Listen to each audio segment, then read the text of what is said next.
Item ಯಾವುದೇ ಇರಲಿ try ಮಾಡಿ ಆಚಿ ಚಿಕನ್ ಮಸಾಲಾ. ಆಚಿ ಚಿಕನ್ ಮಸಾಲಾ. ಸರ್ 75 ವರ್ಷಗಳ ಈ ಒಂದು ನಿಮ್ಮ ಜೀವನದಲ್ಲಿ ತುಂಬಾ ದುಃಖವಾದ ದಿನ, ಇದು ದುರಂತ ದಿನಪ್ಪ ನನ್ನ ಲೈಫಲ್ಲಿ ಅಂತ ಅನಿಸಿದ್ದು ಯಾವುದು ಸರ್?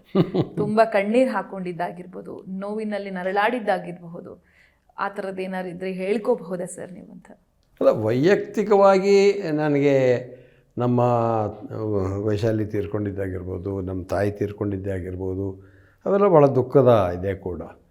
ನಮ್ಮ ತಾಯಿ ತೀರ್ಕೊಂಡಿದ್ದಂತೂ ಭಾಳ ಸಂಕಟ ಆಗುತ್ತೆ. ಯಾಕಂದರೆ ಅವರಿಗೆ ಅವತ್ತು ಸಡನ್ನಾಗಿ ಬಿ ಪಿ ಲೋ ಆಗೋಕ್ಕೆ ಶುರುವಾಯಿತು. ಅವತ್ತು ಅವ್ರು ಚೆನ್ನಾಗೇ ಇದ್ದರು, ನನ್ನ ಜೊತೆಗೆ ಇದ್ದರು. 89 ವರ್ಷ ಆಗಿತ್ತು. ಅವತ್ತೇನಾಯಿತು ಅಂತಂದರೆ ಅವತ್ತೇ ಕೋವಿಡ್ ಲಾಕೌಟ್ ಡಿಕ್ಲೇರ್ ಆಗಿದ್ದು. ನಂಗೆ ಡಾಕ್ಟ್ರು ಸಿಕ್ಕಲಿಲ್ಲ, ಎಲ್ಲಿ ಹೋದರೂ ಡಾಕ್ಟ್ರು ಇಲ್ಲ. ಸೊ ವಾಪಸ್ ಬಂದಾಗ ನಾನೇ ಹೇಳಿದ್ದು ಇಲ್ಲ, ಹೋದರು ಅವರು ಅಂತ. ಸೊ ಹಾಗೆ ಅಂಥದ್ದು, ಅಯ್ಯೋ ಬಹುಶಃ ಡಾಕ್ಟ್ರ್ ಇದ್ದಿದ್ರು ಬದುಕ್ತಿದ್ದೇನೋ ಅಂತ. ಹಾಗೆ ವೈಶಾಲಿಯ ಇದು ಲಿವರ್ ಇದಾಯಿತು, ಡ್ಯಾಮೇಜ್ ಆಯಿತು. ಲಿವರ್ ಡ್ಯಾಮೇಜ್ ಯಾಕಾಯಿತು ಅಂತಂದರೆ ಅವಳ ಬಿ ಪಿ ಶುಗರನ್ನು ಕಂಟ್ರೋಲ್ ಮಾಡಲಿಲ್ಲ ಅವಳು. ಯಾಕಂದರೆ ಮೂಢನ ಮನೆಯಲ್ಲಿ ಸಿಕ್ಕಾಪಟ್ಟೆ ಬ್ಯುಸಿಯಾಗಿದ್ದರಿಂದ ಅವಳು ಡಾಕ್ಟ್ರಿಗೆ ತೋರ್ಸೋಕ್ಕೂ ಹೋಗಲಿಲ್ಲ. ಪ್ರಾಯಶಃ ಅದು ಆಗದೇ ಇದ್ದಿದ್ರೆ ಅವಳಿಗೆ ತುಂಬ ಆರೋಗ್ಯ ಕೆಟ್ಟಾಗ ಅವಳಿಗೆ ಹಿಂಸೆ ಕೊಡ್ತಾಯಿದ್ರು ಒಂದು ಚಾನಲಿಂದ. ಅದು ಏನಾರು ಮಾಡಿ, ನೀವು ಕೇಳಿದ್ರಲ್ಲ ಈಗ, ಆ ಮೂಡಲ ಮನೆಯನ್ನು ಏನಾರು ಮಾಡಿ ಸಾಯಿಸಬೇಕು ಅಂತ ತುಂಬ ಜನ ಟ್ರೈ ಮಾಡ್ತಾಯಿದ್ರು. ಅದರೊಳಗೆ ಚಾನಲ್ ಒಳಗಿದ್ದವರು ಇದ್ದರು, ಕೆಲವು ಖ್ಯಾತ ರಿಯಲ್ ಆಗಿ ಸಾಯಿಸಬೇಕು ಅಂತ ಅಲ್ಲಲ್ಲ, ಆ ಮೂಡಲ ಮನೆ ಇದನ್ನು ಸಾಯಿಸಬೇಕು ಅಂತ, ಅಟ್ ಎನಿ ಕಾಸ್ಟ್ ಆ ಮೂಡಲ ಮನೆಯನ್ನು ನಿಲ್ಲಿಸಬೇಕು ಅಂತ. ಸೊ ಹಾಗಾಗಿ ಇವಳು ಹಗಲೂ ರಾತ್ರಿ ಅದರ ಬಗ್ಗೆ ಕೆಲಸ ಮಾಡಬೇಕಾಗಿ ಬಂತು.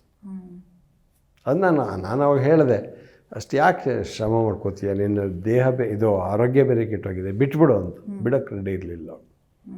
ಇಲ್ಲ, ಅವ್ರು ನನ್ನ ಇದನ್ನು ವೃತ್ತಿ ಜೀವನವನ್ನು ಹಾಳು ಮಾಡೋಕ್ಕಂತ ಮಾಡಿದರೆ ನಾನು ಯಾವ ಕಾರಣಕ್ಕೂ ಸೋಲಬಾರ್ದು ಅಂತ. ಅದು ಅವಳಿಗೆ ಜೀವನಕ್ಕೆ ಮುಳುವಾಗಿ ಹೋಯಿತು. ವೈಶಾಲಿಯ ನೋವು ನಿಮ್ಮ ಜೀವನಕ್ಕೆ ಎಂಟ್ರಿ ಆದಾಗ, ನಿಮ್ಮ ಜೀವನದ ಒಳಕ್ಕೆ ಬಂದಾಗ ಹೇಗಿತ್ತು ಸರ್ ಆ ದಿನಗಳು, ಪ್ರಾರಂಭದ ದಿನಗಳು? ಒಂದು ರೀತಿಯಲ್ಲಿ ನಾನು ಬಿ ವಿ ಕಾರಂತರ ಜೊತೆಗೆ ಚೌಮುಂದುಡಿಯಲ್ಲಿ ಸಹ ನಿರ್ದೇಶಕ ಮಾಡಿದ್ದಲ್ಲ, ಹಾಗಾಗಿ ಬಿ ವಿ ಕಾರಂತರ ಒಡನಾಟನೇ ಇದಿದೆ. ವೈಶಾಲಿ ಅಂತೂ ಬಿ ವಿ ಕಾರಂತರು ವೈಶಾಲಿ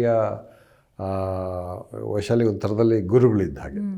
ಅವಳು ಚಿಕ್ಕ ಹುಡುಗಿಯಾಗಿದ್ದಾಗಿಂದಲೂ ಇವರೆಲ್ಲ ಕಂಪ್ನಿಯಲ್ಲಿದ್ದರಲ್ಲ, ಗುಬ್ಬಿ ಕಂಪ್ನಿಯಲ್ಲಿ, ಹಾಗಾಗಿ ನೋಡ್ಕೊಂಡಿದ್ರು. ಬೆಂಗಳೂರಿಗೆ ವಾಪಸ್ ಬಂದ ಮೇಲೆ ಕೂಡ ಅವಳ ವೃತ್ತಿ ಜೀವನಕ್ಕೆ ತುಂಬ ಹೆಲ್ಪ್ ಮಾಡಿದರು. ಮುಖ್ಯವಾಗಿ ನಾಟಕದಲ್ಲಿ ಎಲ್ಲ ಕಾರಂತರ ನಾಟಕಗಳಲ್ಲೂ ವೈಶಾಲಿ ಮುಖ್ಯ ಪಾತ್ರ ಇರ್ತಿತ್ತು. ಹಾಗಾಗಿ ಅವಳು ಬಹಳ ಒಳ್ಳೆಯ ನಟಿ ಅನ್ನೋ ಒಂದು ಇದು ಎಲ್ಲರಿಗೂ ಗಮನ ಬಂತು. ಸಿನಿಮಾದಲ್ಲಿ ಆ ಥರ ಹೆಸರು ಬರ್ತಿರಲಿಲ್ಲ, ಬಟ್ ನಾಟಕದಲ್ಲಿ ಭಾಳ ದೊಡ್ಡ ಹೆಸರು ಇತ್ತು. ಎಸ್ಪೆಷಲಿ ಹೈವದನಕ್ಕೆ ರಾಷ್ಟ್ರಮಟ್ಟದ ಮನ್ನಣೆ ಕೂಡ ಬಂದಿತ್ತಲ್ಲ, ಹಾಗಾಗಿ ಬಂದಿತ್ತು. ನಮಗೆ ಕಾರಂತರ ಮೂಲಕನೇ ನಾವಿಬ್ಬರು ಪರಿಚಯ ಆಗಿದ್ದು. ನಾನು ಕಾರಂತರ ಜೊತೆಗೆ ಇರ್ತಿದ್ದೆ, ಅವರು ಕಾರಂತರು, ಅವರ ಫ್ಯಾಮಿಲಿ ಎಲ್ಲ ಕಾರಂತರ ಜೊತೆಗೆ ಇರ್ತಾಯಿತ್ತು. ಪ್ರೀತಿ ಹಾಗಾಗಿ ಎಲ್ಲ ನಾವು ಪರಿಚಯ ಆಯಿತು. ನಿಮಗೆ ಫಸ್ಟ್ ಕ್ರಶ್ ಆಗಿದೆ ಸರ್? ನಿಮಗೆ ಪ್ರೀತಿ ಇಲ್ಲ, ಅದು ಒಂಥರದಲ್ಲಿ ಅರೇಂಜ್ಡ್ ಲವ್ ಮ್ಯಾರೇಜ್.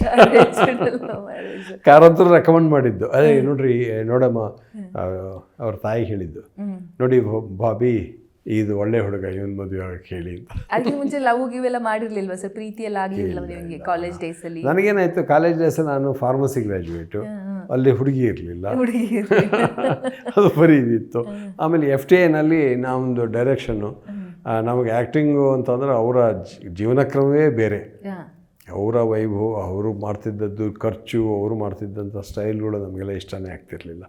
ನಾವು ಹೆಚ್ಚಿಗೆ ಏನಿದ್ರು ಲೈಬ್ರರಿ, ಆಮೇಲೆ ಥಿಯೇಟರು, ಸಿನಿಮಾ ನೋಡ್ಕೊಂಡಿರ್ತಿದ್ವು. ಆದ್ರೆ ಆ ವಯಸ್ಸಲ್ಲಿ ಪ್ರೀತಿ ಆಗೋದೀಗ ಆ ಟೀನೇಜ್ ಅಂತ ಬರುತ್ತಲ್ಲ ಸರ್, ಇಲ್ಲ ಹಾಗೇನೋ ಆಗಲಿಲ್ಲ, ಆ ಕಡೆ ಹೋಗ್ಲಿಲ್ಲ, ತಲೆ ಹೋಗ್ಲಿಲ್ಲ. ಬಟ್ ನನಗೆ ಪೂನಾ ಇನ್ಸ್ಟಿಟ್ಯೂಟಲ್ಲಿ ಬಹುಶಃ ನನ್ನ ಇದದ್ದೇ ಸಿನಿಮಾವನ್ನು ಮಾಸ್ಟ್ರಿ ಮಾಡ್ಕೋಬೇಕು ಅಂತ. ಅದಕ್ಕೊಂದೆರಡು ಸಣ್ಣ ಇನ್ಸಿಡೆಂಟು ಆಯಿತು. ಯಾಕಂದರೆ ನಾನು ಪುಣೆ ಇನ್ಸ್ಟಿಟ್ಯೂಟಲ್ಲಿ ನಾನು ಜಾಯ್ನ್ ಆದಾಗ ಅದು ಪ್ರತಿ ವರ್ಷ 10 ಜನರನ್ನು ತಗೋತಾಯಿದ್ರು ಅಷ್ಟೇ. ಸುಮಾರು ಇಡೀ ಭಾರತದಿಂದ 10 ಜನರನ್ನು ತಗೊಳ್ಳೋರು. ಭಾರತದಿಂದ ನನಗೆ ಸಿನಿಮಾ ಅಂದರೆ ಏನೇನೂ ಗೊತ್ತಿರಲಿಲ್ಲ. ಅಲ್ಲಿ ಹೇಳಿದ್ನಲ್ಲ ಸಿನಿಮಾ, ಅದು ನನ್ನ ಜೊತೆಗೆ ಬಂದವರೆಲ್ಲ ಅದರಲ್ಲಿ 5 ಜನ MA ಮಾಡಿದವರು. ಸೊ ಮಾತು ಎತ್ತಿದ್ರು. ಒಬ್ಬ ಪುಷ್ಕಿನ್ ಅಂತಿದ್ದ, ಇನ್ನೊಬ್ಬ ದಾಸ್ತೋಸ್ಕಿ ಅಂತಿದ್ದ, ಇನ್ನೊಬ್ಬ ಲಾರೆನ್ಸ್ ಅಂತಿದ್ದರು, ಇನ್ನೊಬ್ಬ ಪೇಂಟಿಂಗ್ ಬಗ್ಗೆ ಗೊತ್ತಿತ್ತು, ಥಿಯೇಟ್ರ್ನಲ್ಲಿ ಕೆಲಸ ಮಾಡಿದವರು ಒಬ್ಬರು ಬಂದಿದ್ದರು, ಮಾತಿದ್ರು ಅಲ್ಕಾಜಿ ಅಂತಿದ್ದ. ನನಗೆ ಏನೂ ಗೊತ್ತಿಲ್ಲ, ಯಾಕಂದ್ರೆ ನಾನು ಹೋಗಿದ್ದೆ ಒಂದು ಸೈನ್ಸ್ ಗ್ರ್ಯಾಜುಯೇಟ್ ಬ್ಯಾಕ್ಗ್ರೌಂಡಿಂದ, ಅದು ಫಾರ್ಮಸಿ ಗ್ರ್ಯಾಜುಯೇಟ್ ಬ್ಯಾಕ್ಗ್ರೌಂಡಿಂದ. ಯಾಕೆ ಹೋದ್ರಿ ಸರ್? ನನಗೆ ನಿಜವಲ್ಲೂ ಗೊತ್ತಿಲ್ಲ. ನಾನು ಫಾರ್ಮಸಿ ಅಪ್ಲೈ ಕೂಡ ಮಾಡಿದ್ದೆ, ನನಗೆ ಸೀಟ್ ಕೂಡ ಇತ್ತು. ಸುಮ್ಮನೆ ಒಂದು ಅಡ್ವರ್ಟೈಸ್ಮೆಂಟ್ ನೋಡಿದೆ, ಅಪ್ಲೈ ಮಾಡಿದೆ, ಸೆಲೆಕ್ಟ್ ಆಗ್ಬಿಡ್ತು. ಸೆಲೆಕ್ಟ್ ಆದಮೇಲೆ ಹೋಗೋಣ ಅಂತ ಹೋದೆ ಅಷ್ಟೇ. ಹೋದ್ರಿ, ಅಲ್ಲಿಂದ ತಿರುವು ಬೇರೆನೆ, ಅದು ಓದಿದ್ದೇವೆ ಇಷ್ಟು. ಆಮೇಲೆ ನನಗೆ ಫಾರ್ಮಸಿ ಈಗಂತೂ ನೆನಪೇ ಇಲ್ಲ, ತಿರುಗು ನೋಡಲಿಲ್ಲ ಆ ಕಡೆ. ಒಂದೇನಿತ್ತು ಅಂದರೆ ಅದೇನೋ ಬಹಳ ದೊಡ್ಡ ಇನ್ಸ್ಟಿಟ್ಯೂಟು ಅನ್ನೋದು ಸುಬ್ಬಣ್ಣವ್ರು ಹೇಳಿದ್ರು. ಯಾಕಂದ್ರೆ ಸುಬ್ಬಣ್ಣವ್ರು ಹೋಗಿ ಒಂದು ಕೋರ್ಸ್ ಮಾಡ್ಕೊಂಡು ಬಂದಿದ್ದರು.